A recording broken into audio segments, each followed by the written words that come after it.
afternoon, East Texas. Welcome to East Texas. Now, we all awoke this morning to the news that Louis Gossett had unfortunately passed at the age of 87. Now, we are joined by colleagues as well as friends of the groundbreaking actor himself, Kevin and Sam Sorbo. Thank you so much for joining us today. Thanks for having us. Good to be here. Now, I just want to jump right on in. You co-starred with Gossett in Miracles in East Texas, which is the main reason we asked you to come on East Texas now, because here in East Texas, that movie is a hallmark in this region. Now, you helped direct this movie. Can you tell us how you were able to get Gossett to join you for this? You know, Dan Gordon wrote the script. He's an amazing writer. We worked with Dan through the years. We're very good friends, and Sam and him collaborated on a previous movie called Let There Be Light. And when I read the script, that's the one name that just sort of popped in for the guy that sort of is the guiding voice. And it was great. It was fantastic. He was such a pleasure to work with. Yes. And we stayed in touch this whole time until he passed. Incidentally, Miracle in East Texas is back in theaters this weekend for the week of Easter. Which, I mean, just in case people didn't know. There you go. And Louis Gossett is right there.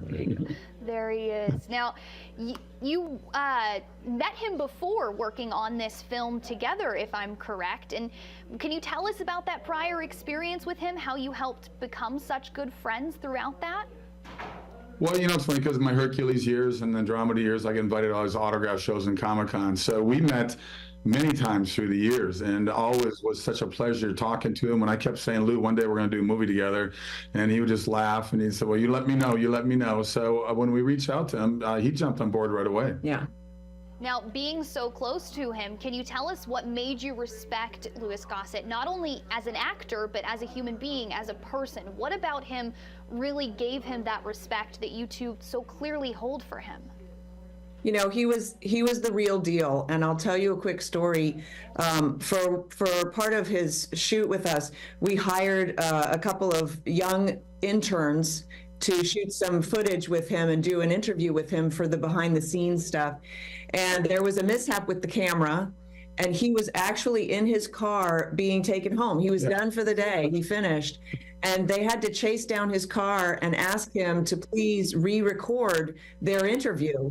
And he did not bat an eyelash. No. He was a very gracious, very giving, very generous individual who lived out his belief system in real life. And he was an inspiration, frankly, to them, to us, to a lot of people, I think. Well, my son got to do some scenes with him, and the outtakes at the end of the movie bear out the humor this guy had. It's probably some of the funniest outtakes we've ever had, along with John Ratzenberger on that. So I hope people, when they go get Miracle in East Texas and watch that movie, in fact, you can get an autographed copy, go to sorbostudios.com. But it is in theaters. But it is in theaters. It is in theaters. Go. It's starting right now. Starting today. It is. It's opening today in theaters. But you got to go to sorbostudios.com to see it. Yes, you can go to sorbostudios.com to see where it's playing. We hope you get a chance to watch it in the theaters. It is a big movie because Texas is a big place, and it looks great on screen. And it's a true story about the largest oil find in the history of the world in 1930, right in the heart of the Depression. And it's a lot of humor. It's PG rated. You can take your whole family.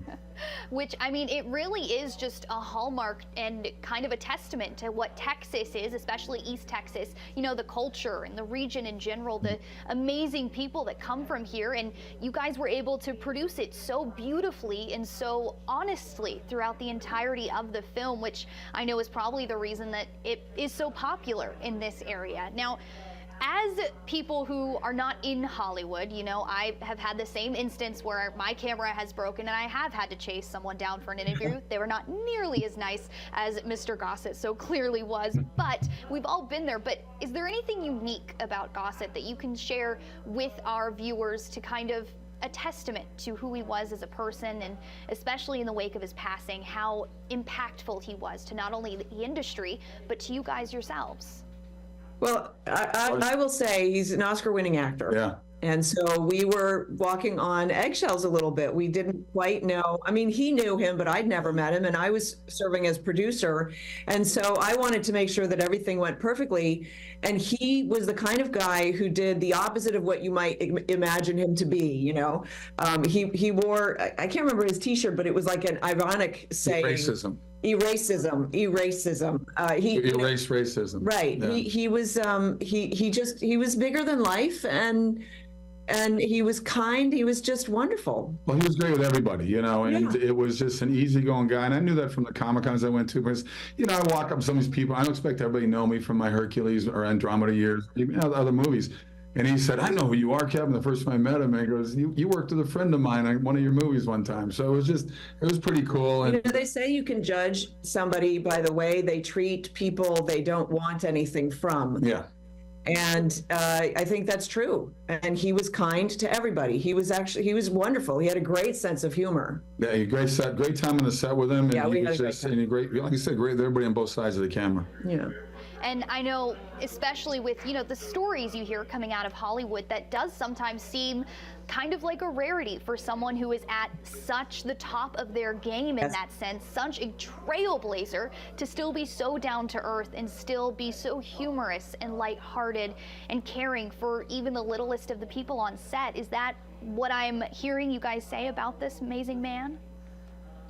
Oh, definitely. You know, I got to tell you something. That, he lived in the same house for 30 years in Malibu, and he left for Atlanta, where I think he was from originally, if I remember right. So about 3 months after he left, we lived in the same area. We were in Thousand Oaks, which is just straight east of that area, and we had huge fires came through. Our house survived, but we had a few houses unable to burn to the ground. It burned all the way down to Malibu, and his house, he had just sold it to these people. They've only been in 3 months, burnt down to the ground.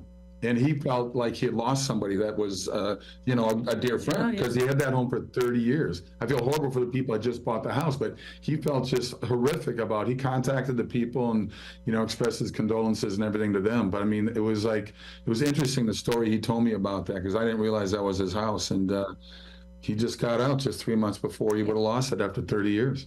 Which, once again, just yet another testament to how kind-hearted this man was, you know, for a home that he lived in for 30 years to be so attached to those memories and to that feeling of peace that he probably had inside of that home, to reach out to the new owners. I mean, that's not, you know, you don't have to do that. You don't have to say, I'm sorry, the house that you just paid me a ton of money to get.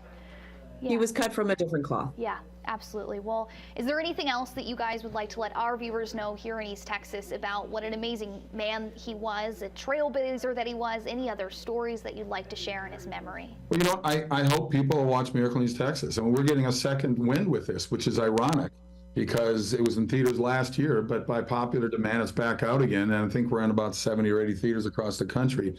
And just, watch his performance and watch how he sort of narrates this whole story as well as being on camera.